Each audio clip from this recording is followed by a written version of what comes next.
안녕하십니까.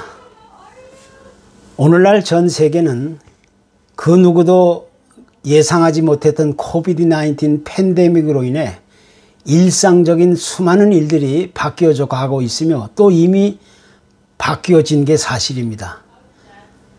한 예로 전 세계를 이어주는 비행기도 멈추어 섰고 또 사람들의 교류도 멈추어 섰습니다. 그리고 경제적인 흐름이나 전망도 침체될 대로 이미 침체되어 있고 사람과 사람이 서로 부딪히며 생활했던 일들은 이젠 과거의 옛말이 되어버렸습니다.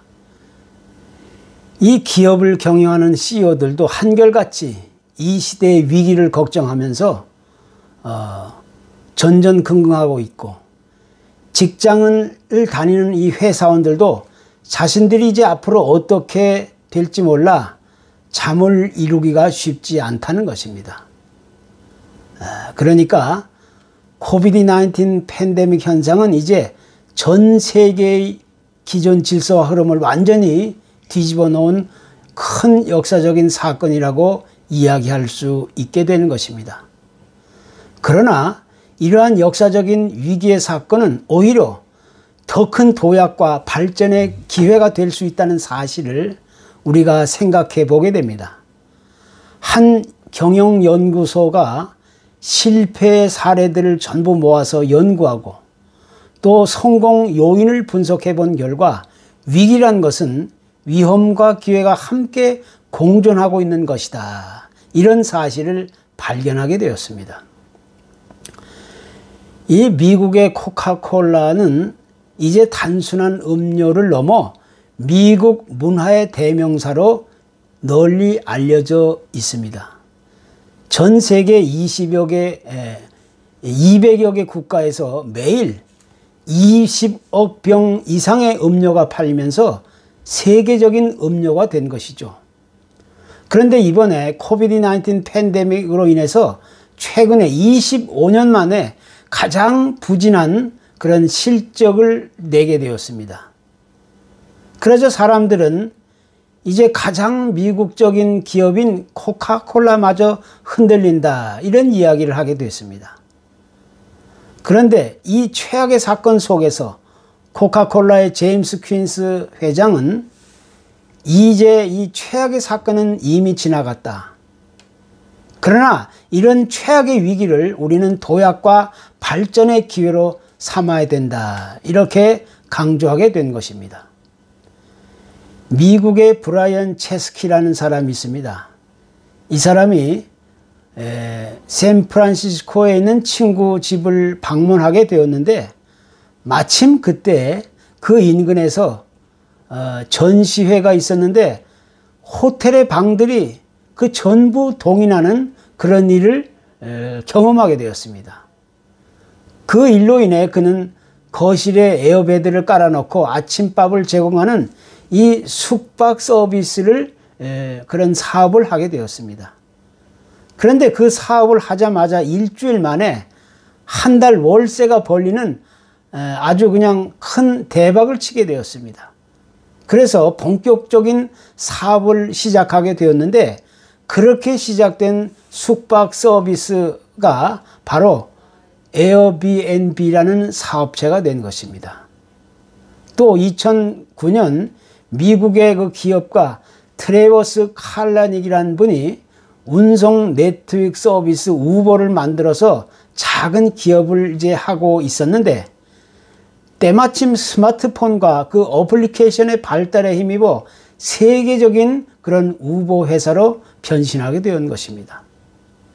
그래서 오늘날 많은 사람들은 제4차 산업혁명의 시대를 맞이하면서 이제는 위기의 시대를 기회의 시대로 만들어 간다.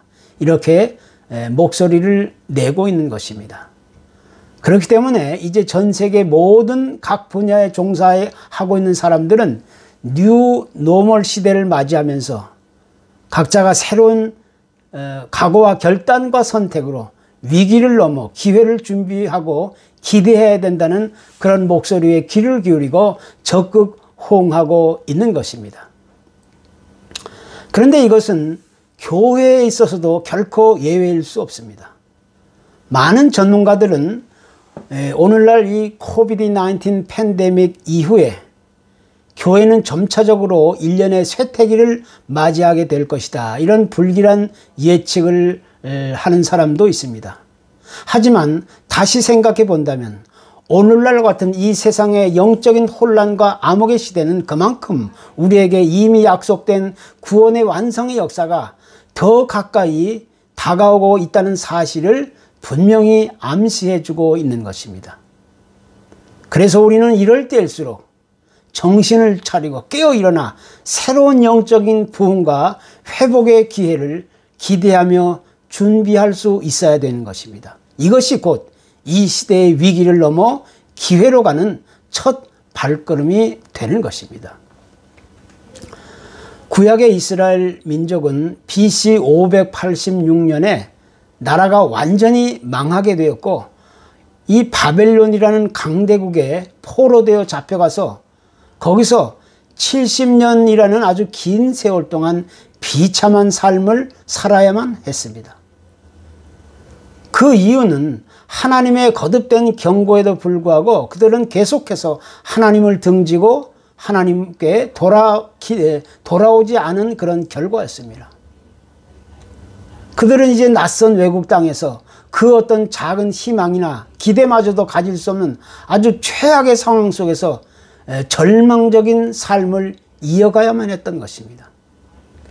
그리고 그렇게 캄캄한 어두운 그런 극심한 삶의 고통과 고난을 경험하면서 하나님을 향하여 그들은 탄식합니다. 왜 우리를 그냥 이렇게 버려만 두고 계시는가? 하나님이 과연 살아계시다면 어떻게 이런 일이 계속되어야만 하는가? 이런 비극적인 탄식을 하게 된 것입니다. 그러나 그들이 당하고 있는 이런 극한 상황 속에서라도 하나님이 의도하시는 깊은 섭리와 계획이 있다는 사실을 성경은 우리에게 분명히 가르쳐주고 있는 것입니다. 다시 말해서 하나님의 백성은 때때로 징계를 받고 또 하나님이 채찍질도 하시고 또 상처와 아픔과 고통을 통해 하나님의 백성들을 용서하시고 또 위로하시고 그들을 사랑으로 부르신다는 것입니다. 그래서 하나님께서는 그런 아픔의 과정을 통해서 당신의 백성들을 연단시키고 훈련시키어 가신다는 것입니다. 그래서 이제 때가 되면 세계를 정복하고 있던 이 바벨론 나라도 결국 망하게 될 것이고, 나중에는 오직 하나님을 의지하는 자만이 살아남게 된다는 사실을 성경은 선언하고 있는 것입니다. 바로 그때 선지자를 통하여 하나님은 이렇게 말씀하십니다. 오직 여호와를 앙망하는 자는 새 힘을 얻으리니 독수리의 날개치며 올라감을 같을 것이요 다른 박질하여도 곤비치 아니하겠고 걸어가도 피곤치 아니하리로다. 이 독수리라는 새는 날카로운 눈과 아주 억세고 예리한 발톱과 부리를 가진 새의 왕입니다. 특별히 독수리는 힘과 이 권력의 상징을 뜻합니다. 독수리가 높은 하늘을 향하여 뛰어오르는 모습이야말로 참으로 상상만 해도 놀랍고 멋있는 그런 새 중의 새라고 얘기할 수가 있습니다. 그런데 하나님은 바로 당신의 백성들이 독수리처럼 올라가기를 소원하신다는 것입니다. 하나님을 바라며 하나님을 기대하며 하나님을 기다리는 자들에게는 하나님이 공급해 주시는 새 힘을 통하여 모든 좌절과 절망과 역경과 고난과 환난을 딛고 일어나서 독수리와 같이 하늘을 향해 높이 오를 수 있게 된다는 것입니다. 그래서 달려가도 넘어지지 않고 걸어가도 지치지 않고 아무리 힘들어도 피곤치 않게 된다는 말씀입니다. 이 세상에서 그 어떤 어렵고 극한 상황 속에 갇히게 된다 할지라도 하나님을 바라보고 기대하고 기다리는 사람은 하나님이 공급해 주시는 힘과 능력을 통하여 새로운 소망과 회복과 이 기회의 삶을 누릴 수 있게 된다는 그런 메시지입니다. 그러니까 우리 눈에 보이는 이 세상의 환경만 쳐다보고 원망하고 탄식하던 우리의 시각과 관점을 바꾸고 하나님을 바라보고 기대하고 기다리게 된다면 거기서부터 새로운 힘을 공급받고 위기를 넘어 기회로 나아갈 수 있는 길이 열리게 된다는 것입니다. 이것이 곧 성경이 가르치고 있는 가장 소중한 레슨인 것입니다. 오늘날 우리가 살아가고 있는 이 시대의 가장 큰 위기와 위험이 과연 무엇입니까? 우리가 예상하지 못했던 엄청난 전염병이나 재난이나 기근, 전쟁 이런 것들이 가장 큰 문제일 수 있습니다. 또 내가 감당하기엔 너무 힘들고 어렵고 고통스러운 갑작스러운 사건이나 그런 상황들이 문제일 수 있습니다. 또 내 의지나 내 계획이나 내 생각대로 일이 잘 해결되지 않고 풀어지지 않는 우리의 현실이 문제일 수 있습니다. 그러나 사실 따지고 보면 이 세상을 살아가는 모든 사람들에게는 어느 한 사람의 예외도 없이 누구에게나 각기 다른 삶의 상처와 아픔과 고통과 환난과 역경은 찾아오기 마련인 것입니다. 그런데 많은 사람들은 이런 위기의 순간을 맞이할 때마다 하나님을 원망하고 비난하고 등지면서 그 원인과 책임을 하나님께 돌리는 것입니다. 그렇지만 믿음 있는 사람들은 그런 위기와 위험과 역경의 순간을 맞이할 때마다 오히려 정신을 차리고 마음을 가다듬고 하나님을 바라보며 하나님을 기대하고 하나님이 주시는 이 기회의 순간을 얻기 위해서 애쓰고 노력하게 되는 겁니다. 이것이 곧 믿음이 있는 자와 믿음이 없는 자의 분명한 차이고 그 격차인 것입니다. 그러니까 중요한 것은 우리가 지금 경험하고 있는 위기가 문제가 아니라 그 위기를 대하는 자의 삶의 자세와 태도가 곧 문제의 원인이 된다는 것입니다. 이스라엘 민족에 있어서 나라가 망하고 백성들이 강제로 포로로 끌려가게 되는 일, 또 성전이 완전히 파괴되고 언제 끝날지도 모를 이 기나긴 아픔과 고통과 이 괴로움의 상처들은 전부 하나님이 계획하신 그 영원한 플랜 속의 한 부분일 뿐입니다. 그러니까 우리 인간의 역사 속에서나 개인적인 크고 작은 삶의 역사 속에서나 언제 어느 때 어디서든지 무슨 일이 일어난다 할지라도 그것은 전부 하나님의 주권과 섭리 안에서 일어난다는 사건으로 우리는 인식해야 할 필요가 있는 것입니다. 그것이 곧 그리스도인이 가져야 할 세계관이고 역사의식입니다. 그런 의식을 가지고 살아가는 자만이 이 세상을 건강하게 아름답게 살아갈 수 있게 되는 것입니다. 지금 현재 이 지구촌에서 일어나고 있는 여러 가지 다양한 사건이나 상황들은 우리 인간 사회에 있어서 새로운 삶의 인식과 변화에 그 도전을 요구하고 있습니다. 또 이것은 어느 시기에도 쉽게 경험해 보지 못했던 일들이라는 사실로 받아들여지면서 우리는 더욱더 긴장되고 초조해지고 불안해지는 그런 위기를 경험하게 되는 것입니다. 특별히 코비드-19 바이러스는 이 중국의 우한 실험실에서 계획적인 의도를 가지고 고의적으로 퍼뜨렸다는 그런 소문이 점점 커지는 상황 속에서 지금 중국은 검증도 완전히 끝나지 않은 백신을 완성시켰다고 아주 대대적인 선전을 하고 있는 것입니다. 그것뿐만이 아닙니다. 교회 감시 카메라를 강요하면서 교회 없애기에 총력을 기울이고 있는 현실을 우리는 지켜만 볼 수밖에 없는 그런 안타까운 상황에 있는 겁니다. 그리고 교회당 십자가를 철거하고 또 그 대신에 그 주석 사진을 그 위에다 걸어놓고 사회주의 성경을 만들고 있는 이런 모습을 보면서 이쯤 되면 사실 이 시대가 과연 어떤 시기인가를 우리는 쉽게 짐작할 수 있게 되는 것입니다. 여기 미국은 11월 대통령 선거를 앞두고 있습니다. 그런데 연일 계속해서 정말 지켜보기 힘든 여러 가지 지나친 음모와 비난, 또 아주 격렬한 갈등과 분쟁의 사건들을 만들어내면서 점점 더 험악한 그런 사회를 가고 있다는 사실을 우리가 생각하지 않을 수가 없습니다.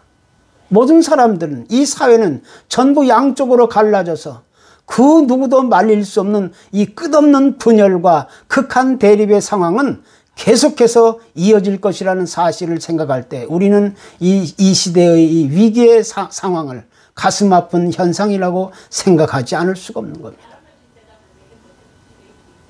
또 지금 세계적으로 가장 염려되고 불안한 나라로 한국이 떠오르고 있는데, 한국은 여러 가지 상황들이 주변의 여러 국가들과 아주 역학적으로 아주 깊이 연결되어 있어서 자칫 잘못하면 한국은 다시 후진국의 수준으로 돌아가지 않을까, 그런 염려를 할 수도 있는 것입니다. 부끄럽게도 한국은 이미 전임 대통령 2명을 감옥에 가두어 넣었습니다.